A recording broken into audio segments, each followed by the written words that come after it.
Welcome to Stage 3 of the BP Ultimate Rally Raid Portugal. Today marks the halfway point of the event as we enjoy a spin on Spanish soil.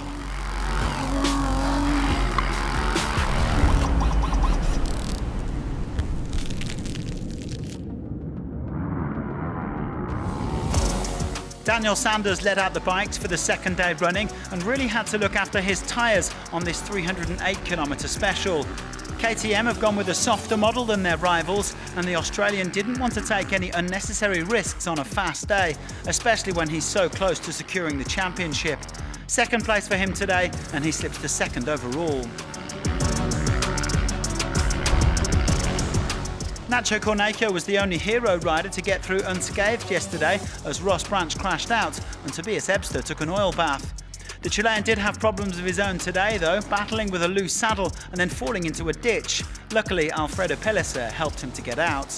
Nacho's last in Rally GP and admits this kind of terrain is a weakness, but he's working hard to improve.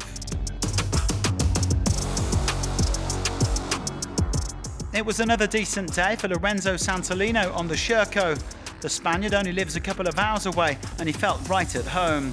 He was disappointed with the final high-speed section though, because his rear tyre split and that prevented him from pushing.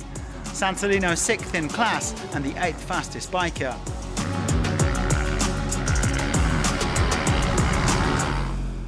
Skyler Howes isn't really a fan of narrow Baja-style racing, but the American felt more at home today with fewer trees and more open tracks.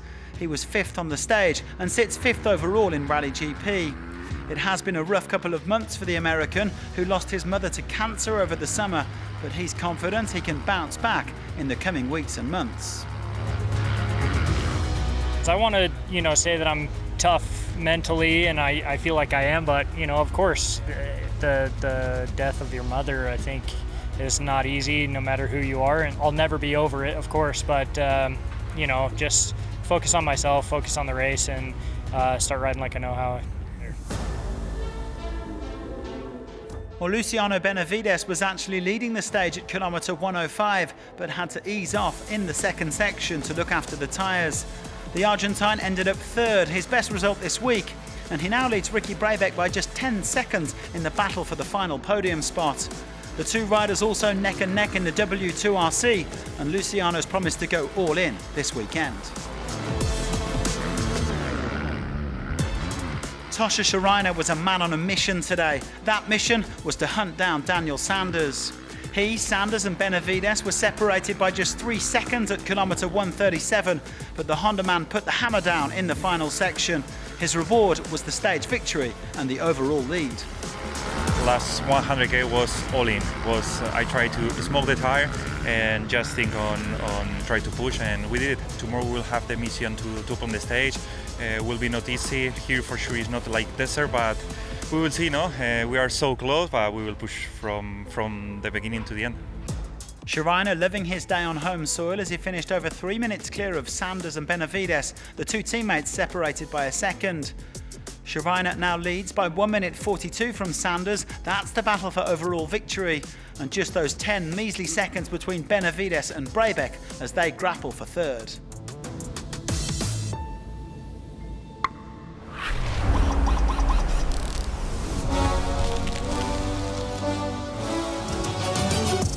Edgar Canet once again showed he's a cut above the rest in Rally 2, speeding to his 3rd consecutive stage win. Like his KTM teammates, he just had to survive in the second part of the stage after wearing his tyres down to slicks. And admittedly, he was helped by a speeding penalty for his nearest rival, Bruno Santos. Well, Santos originally won the stage by just a single second, but that penalty meant he had to be content with second place. The Portuguese rider admits he found it easier last year in the wet conditions when there was a bit more grip, but he's happy with the way that he's riding and still sits 2nd overall. Tobias Ebster also got a 2-minute speeding penalty which dropped him down to 4th behind Mike Doherty, and Martin Ventura completed the top 5. Santos and Doherty are both within 8 minutes of Canet, with 4th placed Preston Campbell at over 20 minutes.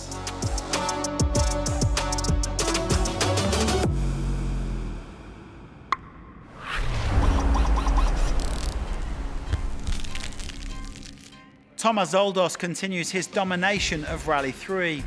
The Frenchman didn't quite make it into the top 15 today, finishing 20th in the bikes overall, but within his class, that was enough to beat Salvador Amoral by almost 19 minutes. This has been some way for the Frenchman to announce himself on the W2RC stage. Salvador's brother Gonzalo hit major trouble and dropped out of overall contention, so Carlo Cabini's up to second, over an hour behind Zoldos.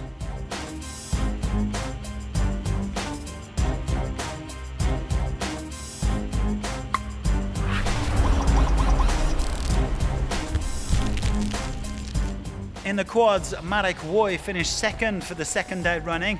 The Pole had to have one of his kidneys removed after a crash at the last round in South Africa, which means he'll soon be saying goodbye to this class. But first, he wants to reach the end of the season on the World Cup podium. Woy coming in 5 minutes down on the day's winner, Antanas Kanopkinas. The Lithuanian clawing back nearly 20 minutes on his teammate Gaetan Martinez, but the Frenchman still leads the rally by 21:38.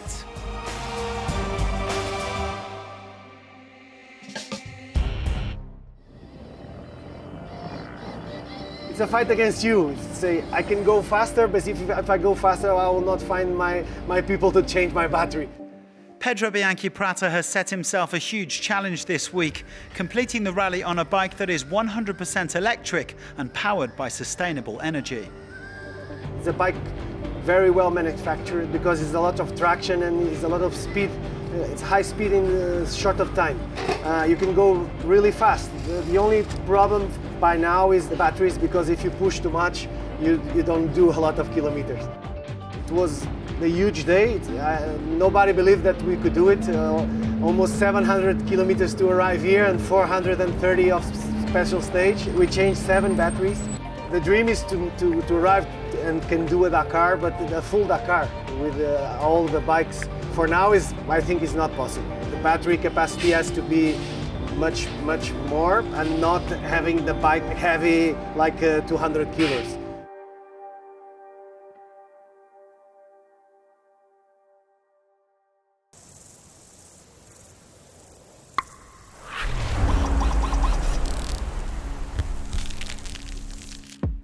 After the high of a first ultimate stage win yesterday, João Ferreira came crashing back down to earth today.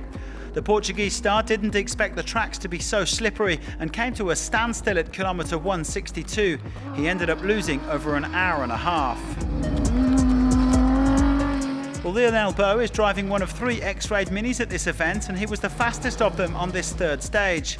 He's competing alongside his daughter Lucy, with whom he's finished the last 2 editions of the Dakar. They were just inside the top 10 today, just outside that corner, and they sit 13th overall.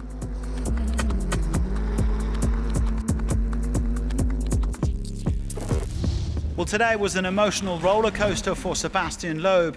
Part of the stage was neutralised for safety reasons, and it took a while to work out who had finished where.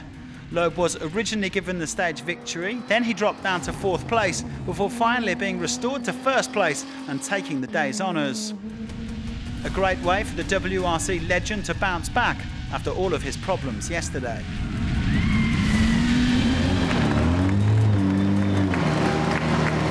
The gap is quite big. We lost 14 minutes yesterday. We are still 11 minutes from the lead, so the gap is big. So yeah, but like you said, every day something happens. It's very difficult, very tricky, narrow, fast. So we'll have to keep concentrated, and we'll see what happens. Well, speaking of WRC legends, it was an up and down day for Carlos Sainz. The Spaniard set off second behind Ferreira and was going nicely, but he was forced up to the front when the Portuguese driver stopped, and this wasn't the ideal day to be opening. He also dropped time late in the stage and finished 7th, although he is on the overall podium in 3rd place. Well, it was going more or less good. Then we saw Joao when he has the accident. And then we were opening, so it wasn't really the best situation. And then, unfortunately, towards the end, I got a puncture and lost again more than a few minutes. But, well, it is like it is. I think we are running 3rd now. So, we will see. Still a couple of days. Seth Quintero's overall hopes were ruined by a freak mechanical on stage 1, but since then, everything's been clicking for the young American. He said he had one job today, to go for it. And with new co-driver Andy Short, who is competing in a T1 Plus for the very first time, he only finished 1 minute and 38 seconds off the pace. Quintero feeling like a new man as we build towards the Dakar. But our new overall leader is his teammate, Lucas Moraes. Once all the calculations were made, the Brazilian ended the day in 3rd place behind Loeb and his other teammate, Henk Lategan. Moraes had just tried to be smart today, keeping it clean and avoiding big mistakes.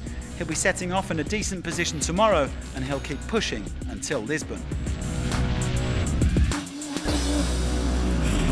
It's part of a rally, especially João. He was opening today, and the stage was again a proper one.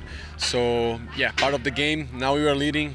Keep the head in a good place and keep focused. Loeb taking the honours by 33 seconds from Lategan, who said this was a day when you could lose it all, and improving Yazid Al-Raji finished 5th.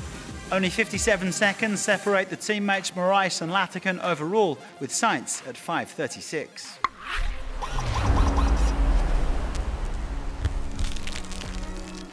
Gonçalo Guerreiro took a big step towards overall victory in the Challengers with a very smooth performance today.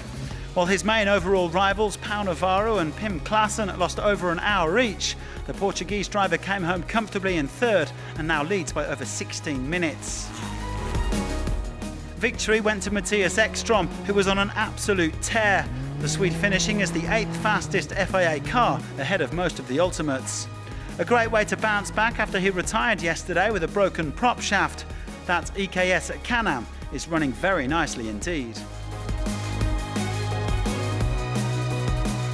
Yesterday we had to retire, but today we had a good feeling and a lot of fun again. So today we were feeling competitive and good, and we just waiting for the official times. If they match the feeling, we have a good time. Well, Ekstrom winning ahead of Charles Munster and Guerreiro, exactly the same top 3 as on stage 1, with only 4 minutes 19 between them. Guerreiro looking good overall, with 2nd place Munster 16.5 minutes adrift.